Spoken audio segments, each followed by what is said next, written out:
आपका चैप्टर सबसे important chapter जो सभी चैप्टर्स का बेस है, एरर्स एंड देयर रेक्टिफिकेशंस। गलतियाँ, कोई मनुष्य ऐसा नहीं है जिससे गलतियाँ ना हो। गलतियाँ करना मनुष्य का स्वभाव है और हम चाहे कितने भी चौकन्ने रहें, फिर से भी हमारे से गलतियाँ हो जाती है। बस ये बात है कि अगर हम एक्टिव होकर पूरे अच्छे दिमाग से काम करते हैं तो हमारी गलतियाँ कम होती हैं, और लापरवाही से करते हैं तो गलतियाँ ज़्यादा होती हैं। गलतियाँ फिर भी हो जाती हैं चाहे हम कितने अलर्ट रह जाते हैं। अब हमारी बात आती है अकाउंट्स की, कि हमारे अकाउंट्स में अगर हमसे गलतियाँ हो जाएं तो हमने उनको कैसे ठीक करना है। हम अकाउंट्स में किसी भी गलती को रब नहीं कर सकते, ना ही आप वाइटनर लगा सकते हैं, ना ही रब कर सकते हैं, ना ही कटिंग कर सकते हैं। अगर आप ऐसा करते हैं तो आपके अकाउंट शक के दृष्टिकोण में आ जाएंगे और आपके अकाउंट पर कोई विश्वास नहीं करेगा। उसको आप एविडेंस के रूप में किसी भी कोर्ट में, टैक्स डिपार्टमेंट में प्रूव नहीं कर सकते। अब हमें अपनी गलतियों को अकाउंट में एंट्री से ही सुधारना होता है। अगर हमसे कोई गलत एंट्री हो जाती है तो हम उसकी इन्वर्स एंट्री करके उस एरर को ठीक करते हैं। तो there are 2 types of errors.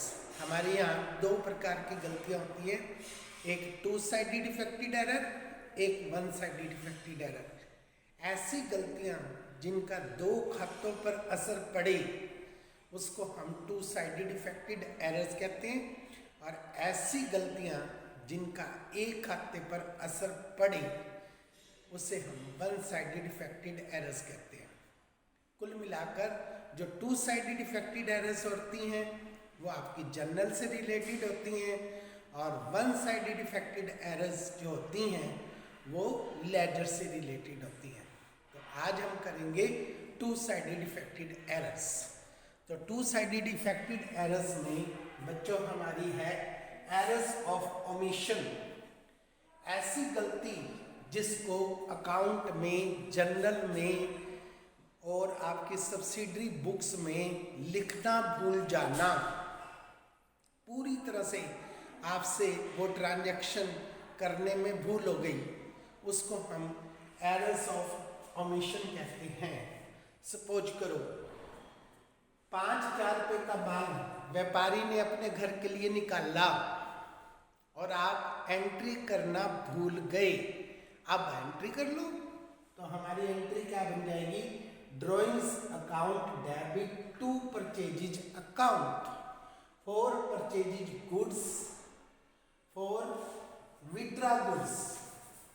यहाँ पर क्या आएगा, for withdraw goods for personal use, for withdraw goods for personal use not entered in books.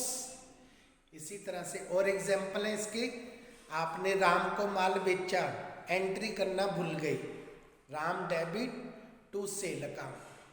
शाम से माल खरीदा, एंट्री करना भूल गए, आप करेंगे परचेजेज अकाउंट डेबिट टू शाम। तो कोई भी ऐसी गलती हो जो आप पूरी तरह से भूल गए हैं, जो आम जर्नल में हम एंट्री करते हैं वो कर दीजिए, आपकी गलती खत्म हो गई। इसके बाद आता है कि errors of commission. Errors of commission का मतलब होता है कि आपने एंट्री तो की है परंतु आपने गलत अमाउंट से की है। फॉर एग्जाम्पल, आपने एक्स को 500 रुपये का माल बेचा और एंट्री कर दी केवल 50 रुपये से, तो कितनी डेफिशिएंसी है, 500 माइनस 50, 450 रुपये। तो आप 450 की एंट्री और करेंगे। X debit to sales account for sold goods to X ₹500 entered in books only ₹50 now rectified. इसकी जो ये नरेशन है, नरेशन की वैल्यू सबसे ज़्यादा है, इसलिए आपने नरेशन को जरूर लिखना है और पूरा डिटेल में लिखना है, जर्नल से बढ़कर लिखना है। जो आप जर्नल में नरेशन लिखते थे उससे साफ सुथरे शब्दों में नरेशन को लिखना है। अगली आती है हमारी एरर्स ऑफ प्रिंसिपल। इसका मतलब होता है जो चीज़ वास्तव में डेबिट होनी चाहिए उसको डेबिट करने की बजाय उससे मिलती जुलती किसी दूसरी चीज़ को डेबिट कर देना। जो चीज़ क्रेडिट होनी चाहिए उसे क्रेडिट करने की बजाय किसी दूसरी चीज़ को क्रेडिट कर देना। फॉर एग्जाम्पल, आपने 10,000 का फर्नीचर खरीदा और गलती से डेबिट कर दिया परचेजिज को। अब फर्नीचर का भी डेबिट बैलेंस होता है, परचेजिज का भी डेबिट बैलेंस होता है, पैसे उसमें भी जाने थे, उसमें भी जाने थे, परंतु जो चीज़ वास्तव में डेबिट होनी चाहिए फर्नीचर, उसकी बजाय डेबिट क्या हो गया, परचेजिज। तो हम इसको कहते हैं एरर्स ऑफ प्रिंसिपल। इसी तरह से आपने एक्स को 5,000 रुपये सैलरी के दिए तो आपको सैलरी को डेबिट करना चाहिए, आपने एक्स को डेबिट कर दिया, इट्स रॉन्ग। इसी तरह से 10,000 रुपये का आपने मशीन बेची तो आपको क्रेडिट किसे करना चाहिए, मशीन को, आपने क्रेडिट किसको कर दिया, सेल को। तो ये गलत है, तो इसे हम प्रिंसिपल मिस्टेक कहते हैं। जो चीज़ वास्तव में डेबिट होनी चाहिए उसे डेबिट करेंगे, जो आप गलती से डेबिट कर चुके हो उससे आप क्रेडिट करेंगे। ये इसको रेक्टिफाई करने का तरीका है। देखिए यहाँ पर furniture account debit to purchase account. अब आपने फर्नीचर खरीदा था, आपने गलती से परचेज को डेबिट कर दिया। अब इसको रेक्टिफाई करने के लिए फर्नीचर को डेबिट कर दीजिए और जो गलती से आपने परचेज को डेबिट कर रखा है उसे क्रेडिट कर दे, तो आपका गलती का सुधार हो गया। For purchases furniture wrongly entered in purchases account, now rectified. इसी तरह से कैपिटल एक्सपेंडिचर को आपने गलती से रेवेन्यू नेचर का खर्चा मान लिया। सपोज करो आपने एक मशीन खरीदी और मशीन खरीदते समय मजदूरी दी, तो जब भी हम कोई संपत्ति खरीदते हैं उसी समय उस पर खर्चा करते हैं तो वो मशीन की वैल्यू में ऐड होता है, और आपने वेजेज को डेबिट कर दिया तो ये कैपिटल नेचर का खर्चा है, इसको कैपिटल नेचर की तरह ट्रीट करना चाहिए।